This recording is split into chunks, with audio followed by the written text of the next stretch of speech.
పరమశివుడి పాదస్పర్శచే పరిమళించిన నేల, పార్వతీమాత అడుగులను హత్తుకుంటూ పరవశించిన నేల, సోమస్కంద రూపంలో భక్తిభావాలను ప్రవహింపచేసే పరమ పవిత్రమైన నేల తిరువారూరు.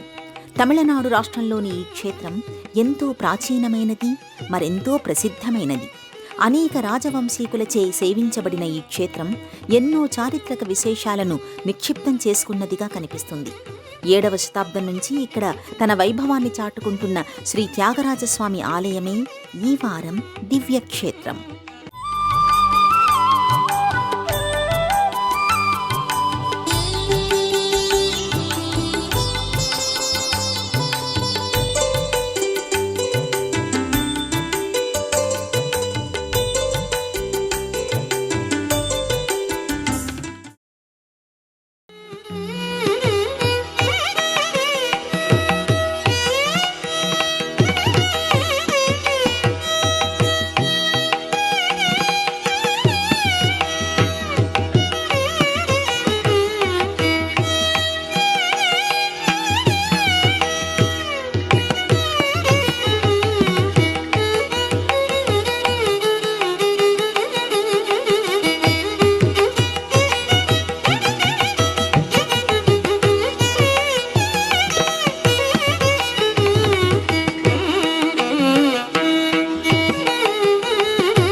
తమిళనాడు అనేక పురాతనమైన ఆలయాలకు వేదికగా మారిన దేవభూమి. ఎంతోమంది మహర్షులు, మహాభక్తులు తరించిన తపోభూమి. భగవంతుడే సర్వోన్నతుడు, ఆయనే సర్వాధికారి, ఆయనే సార్వభౌముడు అంటూ ఎంతోమంది మహారాజులు మహాభక్తులై ఆ దేవదేవుని సన్నిధిలో మోకరిల్లిన ప్రాంతమిది. సమ్రాట్టులు సైతం తాము దేవుడి సేవకులమని ప్రకటించిన ప్రదేశమిది. అలాంటి ఈ ప్రదేశంలో శ్రీ త్యాగరాజస్వామి ఆలయం అలరారుతోంది.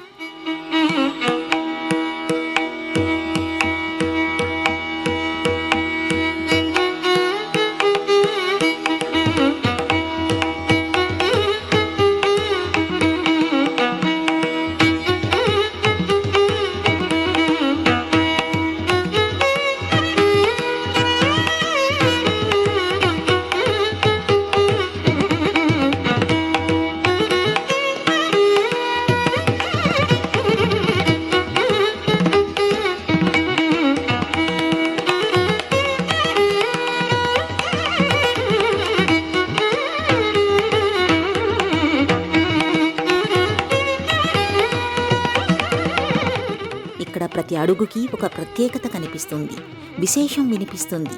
ఇది దేశంలోని అతిపెద్ద శివాలయాలలో ఒకటి. విశాలమైన కోనేరును కలిగిన ఆలయాలలో, అతిపెద్ద రథాన్ని కలిగిన ఆలయాలలో ఇది ఒకటి. ఇలా ఇక్కడి ఆలయం అడుగడుగున ఆశ్చర్యచకితుల్ని చేస్తూనే ఉంటుంది. ఆధ్యాత్మికపరమైన అనుభూతులను అడగకుండా వడ్డిస్తూనే ఉంటుంది.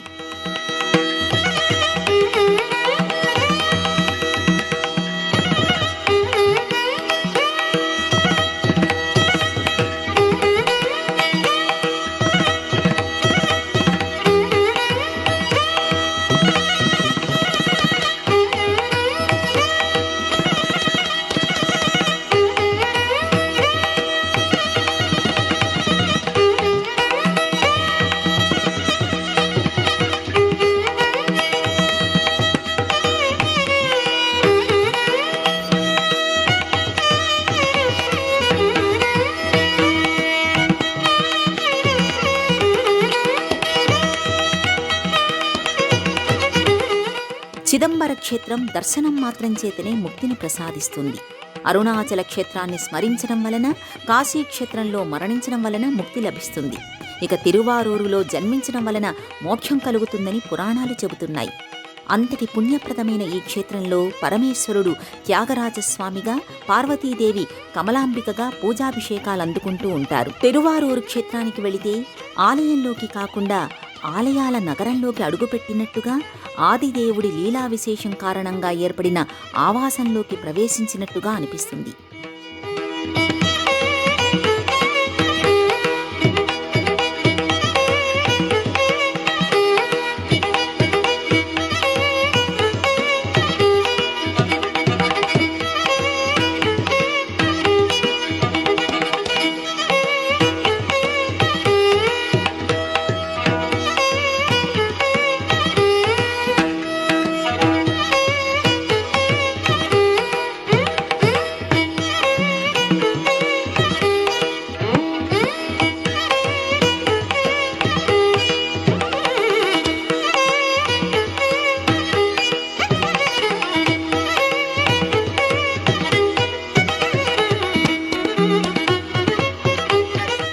కొన్ని ఎకరాల విస్తీర్ణంలో నిర్మితమైన ఆలయం, అంతే విస్తీర్ణం కలిగిన ప్రదేశంలో ఏర్పాటు చేసిన కోనేరు, 300 టన్నుల బరువు, 96 అడుగుల ఎత్తు కలిగిన రథం విస్మయంలో నుంచి బయటపడనీయని విశేషాలుగా మన కనుల ముందు నిలుస్తాయి.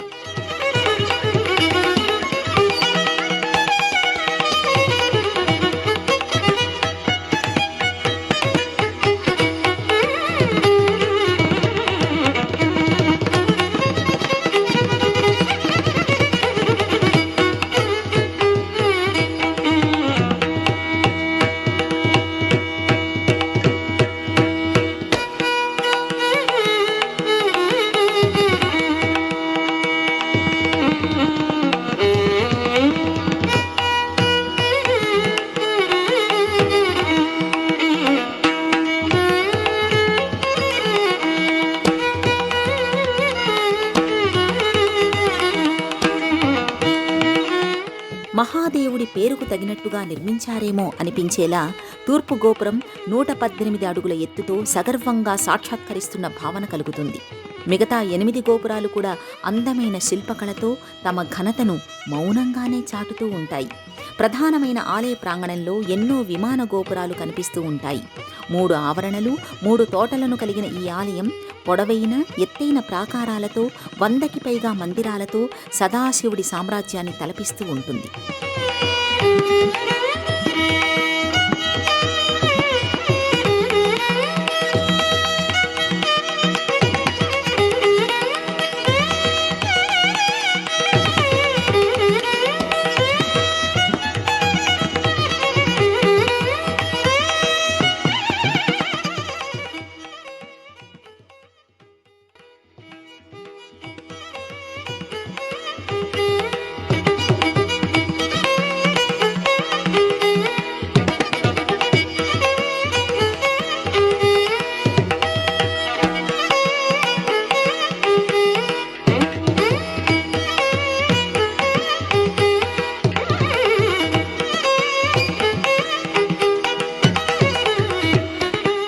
తిరువారూరు త్యాగరాజస్వామి వారి ఆలయాన్ని తమిళనాడులోని 2వ అతిపెద్ద శివాలయంగా చెబుతూ ఉంటారు.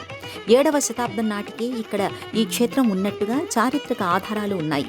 నాయనార్లు ఈ క్షేత్ర వైభవాన్ని కీర్తించినట్టు, తేవారంలోనూ ఈ క్షేత్ర ప్రస్తావన చేసినట్టు కనిపిస్తుంది. అలాంటి ఈ క్షేత్రంలో పరమశివుడు శ్రీ త్యాగరాజస్వామి వారిగా, అమ్మవారు కమలాంబికగా దర్శనమిస్తూ ఉంటారు. ఇక్కడి స్వామివారికి ముందుగా పల్లవులు ఆలయాన్ని నిర్మించారని, ఆ తరువాత కాలంలో అది శిథిలమైపోగా చోళులు తమ పరిపాలనా కాలంలో నిర్మించారని అంటారు. అయితే అప్పట్లో ఈ ఆలయం ఇంత పెద్దగా ఉండేది కాదట.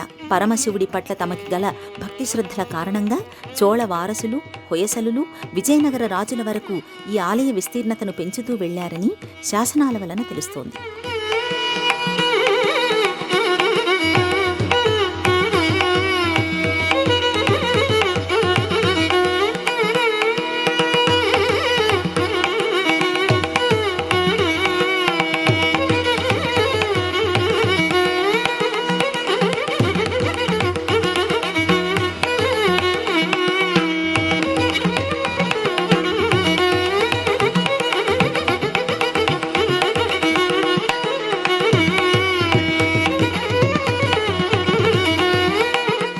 ఒకటవ రాజేంద్ర చోళుడు ఈ ఆలయ నిర్మాణంలో ప్రధానమైన పాత్రను పోషించినట్టుగా శిలాశాసనాలు వివరిస్తున్నాయి.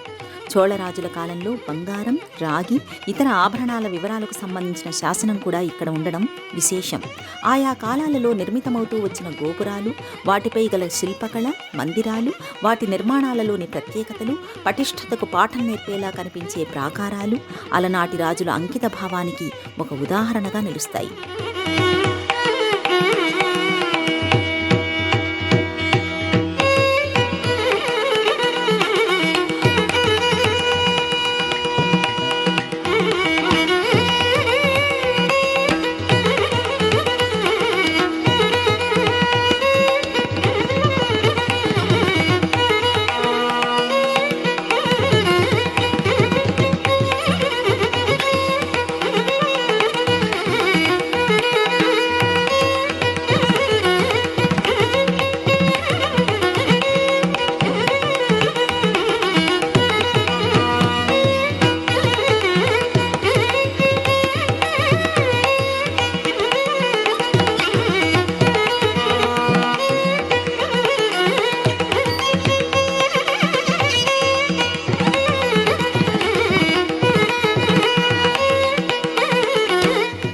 తిరువారూరులో పుట్టడమే పుణ్యం అనే మాట మనకు ఆధ్యాత్మిక గ్రంథాలలో కనిపిస్తూ ఉంటుంది. ఎందుకంటే ఇది న్యాయం, ధర్మం అనేవి కలిసి నడిచిన వేదభూమిగా చెబుతూ ఉంటారు. అందుకు నిదర్శనంగా ఇక్కడి గోడపై మలిచిన ఒక శిల్ప చిత్రాన్ని చూపుతారు. ఎంతో అందంగా కుదురుగా మలిచిన శిల్పాల మధ్య ఆవు దూడ రథంతో కూడిన శిల్ప చిత్రం గతంలో ఇక్కడ జరిగిన యథార్థ సంఘటనను మన కళ్ల ముందుంచుతుంది. మనునీతి చోళన్ ప్రభువు ఈ ప్రాంతాన్ని పరిపాలిస్తూ ఉండే సమయమది. ఆయన తనయుడు ఇక్కడ ప్రధానమైన వీధులలో రథంపై వెళుతూ ఉండగా ఆ రథచక్రం కింద ఒక ఆవు దూడ పడి చనిపోతుంది. ఆ దృశ్యం చూసి తల్లి ఆవు బాధతో తల్లడిల్లిపోతుంది. జరిగిన సంఘటనకి రాజకుమారుడు ఎంతో ఆవేదన చెందుతాడు. తండ్రికి ఈ విషయం ఎలా చెప్పాలో తెలియక కుమిలిపోతూ ఉంటాడు. ఈలోగా ఆవు నేరుగా రాజసభ ప్రాంగణానికి వెళ్లి ధర్మగంట మ్రోగిస్తుంది. అది చూసి విషయం ఏమిటని అడిగిన రాజుకి జరిగిన సంఘటన గురించి మంత్రి వివరిస్తాడు. దూడ కోసం ఆవు పడుతున్న ఆరాటం చూసిన ఆ రాజు ఎంతో ఆవేదన చెందుతాడు. అలాంటి నేరం ఎవరు చేసినా ఎలాంటి శిక్ష విధించవలసి ఉందో తన కుమారుడికి కూడా అదే శిక్షను అమలు చేయమని రాజు ఆదేశిస్తాడు. రాజకుమారుణ్ణి శిక్షించడానికి ఎవరూ ముందుకు రాకపోవడంతో ఆ శిక్షను తానే అమలు పరుస్తాడు. అప్పుడు త్యాగరాజస్వామి ప్రత్యక్షమై అతని ధర్మనిరతిని కొనియాడతాడు. ఆవు దూడతో పాటు ఆ రాజకుమారుణ్ణి కూడా తిరిగి బ్రతికిస్తాడు. అలాంటి ఒక అద్భుతమైన సంఘటనకు నిదర్శనంగా నిలిచిన ధర్మస్థలం ఇది. అలాంటి ఈ ప్రదేశంలో అడుగు పెట్టాలంటే సాక్షాత్తు సదాశివుడి అనుగ్రహం ఉండాలని అంతా నమ్ముతూ ఉంటారు.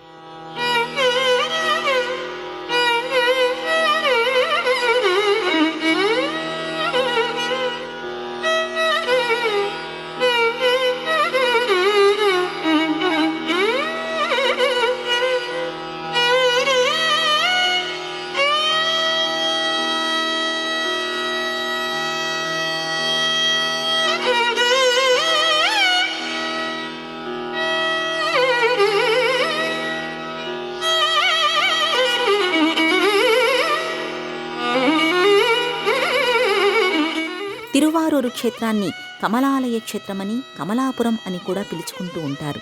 ఇక్కడి ఆలయం 2 భాగాలుగా కనిపిస్తూ ఉంటుంది. ఒకవైపున గల ఆలయంలో వాల్మీకి నాథర్ పేరుతో శివుడు పూజాభిషేకాలు అందుకుంటూ ఉంటాడు. ఇక్కడి మరకతలింగం పుట్టలో నుంచి బయటపడడం వలన ఆ పేరుతో కొలుస్తూ ఉంటారు. అప్పర్ వంటి భక్తులు ఇక్కడి స్వామివారిని సేవించి తరించారు. ఇక త్యాగరాజస్వామివారి ఆలయంలో స్వామివారి సోమస్కంద రూపం పూజాభిషేకాలు అందుకుంటూ ఉంటుంది. సోమస్కంద రూపం అంటే ఒకే వేదికపై శివుడు, పార్వతి ఆసీనులై ఉంటారు. స్వామివారు ఎడమకాలు మడిచి కుడికాలు క్రిందికి వదలగా అమ్మవారు ఎడమకాలు మడిచి కుడికాలును క్రిందికి వదిలిన భంగిమలో ఉంటుంది. ఇద్దరి మధ్యలో బాలుడిగా కుమారస్వామి ఆడుతూ ఉన్నట్టుగా కనిపిస్తూ ఉంటాడు. సోమస్కందమూర్తి ఆరాధన ఎంతో విశేషమైనదని పురాణాలు చెబుతున్నాయి. అలాంటి సోమస్కందమూర్తి ఈ క్షేత్రానికి చేరుకోవడానికి సాక్షాత్తు శ్రీ మహావిష్ణువు కారణమని స్థల పురాణం చెబుతోంది. లోకకంటకులైన 2 అసురులకు ముందుగా మాట ఇచ్చిన కారణంగా భృగుమహర్షి ఇల్లాలు ఆశ్రయమిస్తుంది. వాళ్లను సంహరించడానికి వచ్చిన శ్రీమన్నారాయణుడిని ఆమె అడ్డుకుంటుంది. దాంతో ఆమె కూడా స్వామి చేతిలో ప్రాణాలు కోల్పోతుంది. అయితే ఋషిపత్ని ప్రాణాలు తీసిన బాధ నుంచి శ్రీ మహావిష్ణువు తేరుకోలేకపోతాడు. ఆయన బాధను నివారించమని శివపార్వతులను కోరుతూ లక్ష్మీదేవి ఈ ప్రదేశంలో తపస్సు చేస్తుంది. అప్పుడు పార్వతీ పరమేశ్వరులు సుబ్రహ్మణ్యుడితో కలిసి సోమస్కంద రూపంలో దర్శనమిస్తారు. లక్ష్మీదేవి కోరిన వరాన్ని అనుగ్రహించి ముగ్గురూ కలిసి మరకతలింగ రూపంలో ఆవిర్భవిస్తారు. అలాంటి ఈ శివలింగాన్ని దర్శించిన శ్రీ మహావిష్ణువు అనేక కోట్ల సార్లు అభిషేకించాడని అంటారు. లక్ష్మీదేవి తపస్సు చేసిన ప్రదేశం కావటం వలన ఈ క్షేత్రానికి కమలాలయ క్షేత్రం అనే పేరు వచ్చింది. ఇక్కడి పుష్కరిణి కూడా ఇదే పేరుతో పిలువబడుతూ ఉండడం విశేషం.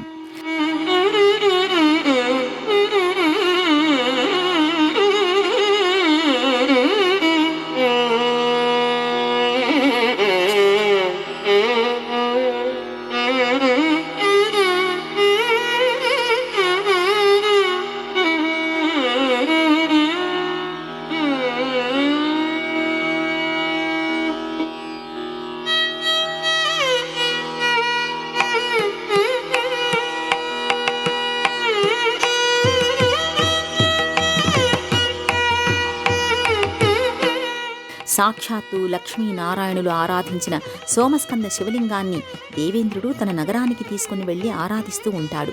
సదాశివుడు ఇచ్చిన వరంతో భూలోకంలో చక్రవర్తిగా జన్మించిన ముచికుంద చోళ ఒక యుద్ధంలో దేవేంద్రుడికి అండగా నిలబడతాడు. ఆయన చేసిన సాయానికి గాను దేవేంద్రుడు కృతజ్ఞతలు తెలియచేస్తాడు. ప్రతిఫలంగా ఏం కావాలో కోరుకోమని అంటాడు. ఆయన అనునిత్యం పూజిస్తున్న మరకతలింగం తనకు ఇవ్వమని ముచికుంద చోళ కోరతాడు. సోమస్కంద శక్తితో ఏర్పడిన ఆ మరకతలింగం ఇవ్వడానికి దేవేంద్రుడు ఆలోచనలో పడతాడు. అలాంటి శివలింగాన్ని పోలిన మరో శివలింగాన్ని ఇవ్వాలని నిర్ణయించుకుని అచ్చు అలాంటివే 6 మరకతలింగాలు విశ్వకర్మతో చేయిస్తాడు. అయితే వాటిలో దేవేంద్రుడు ఆరాధించిన మరకతలింగం లేదని ఆ చక్రవర్తి తేల్చేస్తాడు. ఆయన్ను అభినందించిన దేవేంద్రుడు తాను పూజించే మరకతలింగాన్ని ఇచ్చేస్తాడు. అలా ముచికుంద చోళన్ ఈ క్షేత్రంలో మరకతలింగ ప్రతిష్ఠ చేసినట్టుగా స్థల పురాణం చెబుతోంది.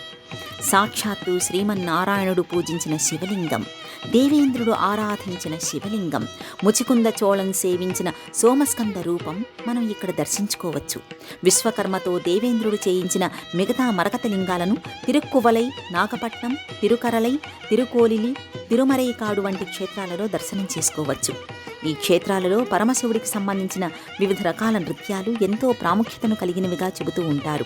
ఒక్కో క్షేత్రంలో ఒక్కో నృత్య ప్రదర్శన ఉంటుంది.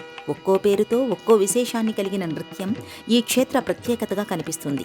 అలా అజపనాథనం, ఉన్మథనాథనం, విలతినాథనం, కుకునాథనం, భృంగనాథనం, కమలనాథనం, హంసప్తనాథనం అనే పేరుతో ఈ నృత్యాలు కొనసాగుతూ ఉంటాయి. తిరువారూర్ సంగీత, సాహిత్య, నృత్య కళలకు ప్రసిద్ధి చెందినది. కర్ణాటక సంగీత త్రయంగా ప్రసిద్ధి చెందిన త్యాగరాజు, శ్యామశాస్త్రి, ముత్తుస్వామి దీక్షితార్ తిరువారూరుకి సంబంధించిన వారే కావడం, ఈ ముగ్గురు సమకాలికులు కావడం విశేషం. త్యాగరాజు వారి విషయానికి వస్తే, నిధి చాలా సుఖమా, రాముని సన్నిధి చాలా సుఖమా అంటూ శ్రీరాముడి పట్ల తనకు గల అసమానమైన భక్తిని చాటుకున్నవారాయన. సాక్షాత్తు నారద మహర్షి నుంచి సంగీత సంబంధమైన స్వరార్ణవం పొందిన మహానుభావులు. ఆధ్యాత్మిక ప్రపంచానికి వందలాది కీర్తనలు అందించిన ఆయన నాదోపాసన ద్వారా భగవంతుణ్ణి చేరుకోవచ్చునని నిరూపించిన త్యాగ బ్రహ్మ. ఎందరో మహానుభావులు అంటూ అందరిచే కొనియాడబడిన గొప్ప స్వరకర్త. ఆయన అందించిన పంచరత్న కృతులు విశేషమైన ఆదరణ పొందాయి. శ్యామశాస్త్రి వారి అసలు పేరు వెంకట సుబ్రహ్మణ్యం. కామాక్షి అమ్మవారి అనుగ్రహంతోనే తనకు సంగీత జ్ఞానం అబ్బిందని భావించిన ఆయన అనేక కీర్తనలతో ఆ తల్లి పాదాలను అర్చించారు. ఆయన సృష్టించిన రాగధారలు ఆధ్యాత్మిక ప్రపంచాన్ని అభిషేకించాయి. ఆయన నవరత్నమాలిక ఎంతో విశేషమైనదిగా భావిస్తూ ఉంటారు. ఇక ముత్తుస్వామి దీక్షితార్ విషయానికి వస్తే, ఆయన వీణా విద్వాంసులు, వాగ్గేయకారులు, వాస్తు, జ్యోతిష, వ్యాకరణ పండితులు.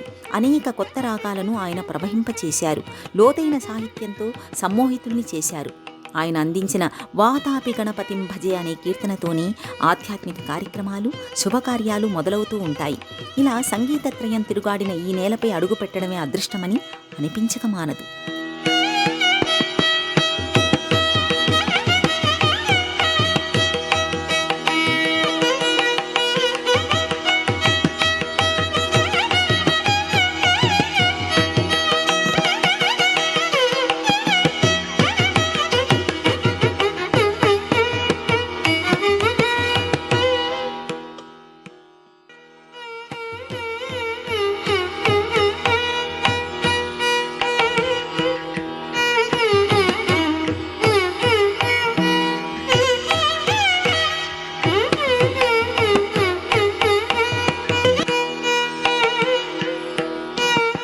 త్యాగరాజస్వామి వారి ఆలయంలో స్వామివారితో పాటు కమలాంబిక అమ్మవారు పూజాభిషేకాలు అందుకుంటూ ఉంటుంది.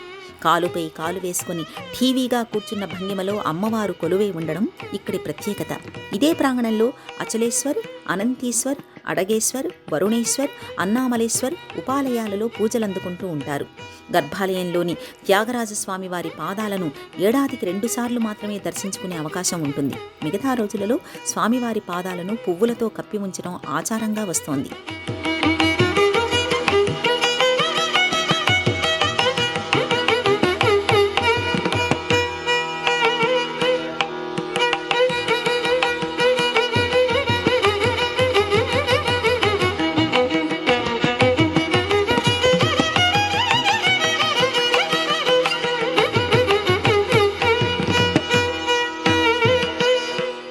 ప్రతిరోజు ఉదయం 5 గంటల నుంచి మధ్యాహ్నం 12 గంటల వరకు ఈ ఆలయం తలుపులు తెరిచి ఉంటాయి. తిరిగి సాయంత్రం 4 గంటల నుంచి రాత్రి 9 గంటల వరకు దర్శనానికి అనుమతిస్తారు. అనునిత్యం 6 వేళలలో ప్రత్యేకమైన పూజలను నిర్వహిస్తూ ఉంటారు. ఉదయం 5:30 నుండి రాత్రి 8:30 వరకు ఈ సేవలు నిర్వహిస్తారు. ప్రతి సోమవారం, శుక్రవారం, అమావాస్య, పౌర్ణమి రోజులలో ఈ ఆలయాన్ని దర్శించే భక్తుల సంఖ్య ఎక్కువగా ఉంటుంది. ప్రతి ఏడాది ఏప్రిల్, మే మాసాలలో స్వామివారికి వార్షిక బ్రహ్మోత్సవాలను నిర్వహిస్తారు. ఈ రోజులలో స్వామివారికి రథోత్సవం నిర్వహిస్తారు. దేశంలో అత్యంత వైభవంగా జరిగే రథోత్సవాలలో ఇది ఒకటి. 300 టన్నుల బరువైన 96 అడుగుల ఎత్తు కలిగిన ఈ రథాన్ని అక్కడి వారు ఆళిత్తేర్ అని పిలుచుకుంటారు. అంటే సముద్రమంత రథం అని అర్థం. ఆ రథాన్ని లాగే దృశ్యం నేత్రోత్సవం అనే చెప్పాలి. వేలాది మంది భక్తులు ఈ రథోత్సవంలో పాల్గొంటారు. ప్రధానమైన దేవాలయం చుట్టూ ఉండే 4 మాడవీధులలో ఈ రథం నిండుకుండలా కదులుతూ ఉంటుంది. మహాదేవుడి మహారథయాత్రలో ఏ వైపు చూసినా జనసంద్రమే కనిపిస్తూ ఉంటుంది. ఇక తెప్పం పేరుతో జరిగే తెప్పోత్సవం కూడా నయనానందభరితమే. కొన్ని ఎకరాల విస్తీర్ణంలో సరస్సును తలపించేలా ఉన్న ఇక్కడి కమలాలయ పుష్కరిణిలోనే తెప్పోత్సవాన్ని నిర్వహిస్తూ ఉంటారు. అద్భుతమైన ఆ దృశ్యాన్ని తిలకించడానికి వచ్చే భక్తులతో ఈ క్షేత్రం ఎంతో సందడిగా కనిపిస్తూ ఉంటుంది. పురాణ ప్రాశస్త్యం, చారిత్రక నేపథ్యం కలిగిన శైవక్షేత్రం. రథోత్సవం, తెప్పోత్సవం నయనానందభరితంగా సాగే పుణ్యక్షేత్రం. శివపార్వతులను లక్ష్మీనారాయణులు పూజించిన మహాక్షేత్రం. అమ్మవారు కాలుపై కాలు వేసుకుని ఠీవీగా దర్శనమిచ్చే ఏకైక క్షేత్రం. అలాంటి ఈ దివ్యక్షేత్ర దర్శనం మనసుకి మధురానుభూతులు మాలిక కడుతుంది. వేల జన్మలకు సరిపడా వేడుక చేస్తుంది. దేశంలోని అన్ని ప్రధానమైన నగరాల నుంచి చెన్నైకి రోడ్డు, రైలు, వాయు మార్గాలు ఉన్నాయి. చెన్నై నుంచి తిరువారూరు 330 కిలోమీటర్ల దూరంలో ఉంటుంది. బస్సులలో కానీ రైల్లో కానీ తిరువారూరు చేరుకోవచ్చు. తిరువారూరుకి సమీప విమానాశ్రయంగా తిరుచిరాపల్లి ఉంటుంది.